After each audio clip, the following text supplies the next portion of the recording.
Let's talk about Eleanor Roosevelt. Not the porcelain first lady that history books like to paint. No, this was a woman who refused to sit in the background. She turned personal betrayal into political power, and she changed what it meant to be a first lady forever. Born into New York privilege, yes, but with a mother who mocked her looks and a father that she lost to alcoholism. By 10, she was an orphan. She carried that loneliness her whole life.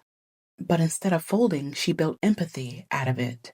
When she married Franklin Roosevelt, she was supposed to play the part, right? Society wife, doting mother. Then she found out about his affair in 1918. And instead of crumbling, she made a choice. If her husband could step out of line, then so could she.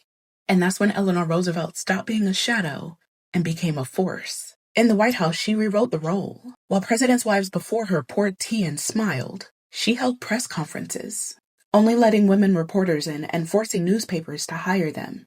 She toured coal mines, walked into tenements, stood with the poor and unemployed when her husband's New Deal left them behind. And she spoke directly to the people in her column, My Day.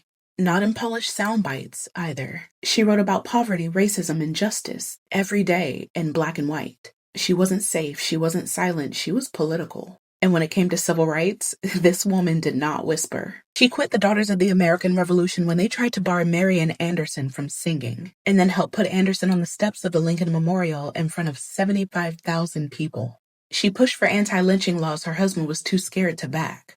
She used her privilege to crack doors open, even when the backlash was brutal. But Eleanor's real global mark came after FDR actually died.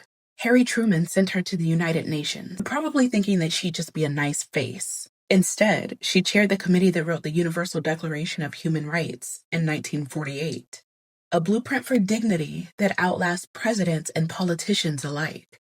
Think about that, right?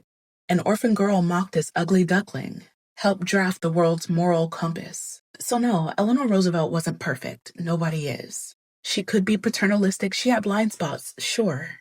And she made compromises, but she refused to sit still. She carried her scars, her contradictions, and still used her power to push the world forward. Not porcelain, not safe, but proof that sometimes the most radical thing a woman can do is refuse to disappear. Okay, Eleanor.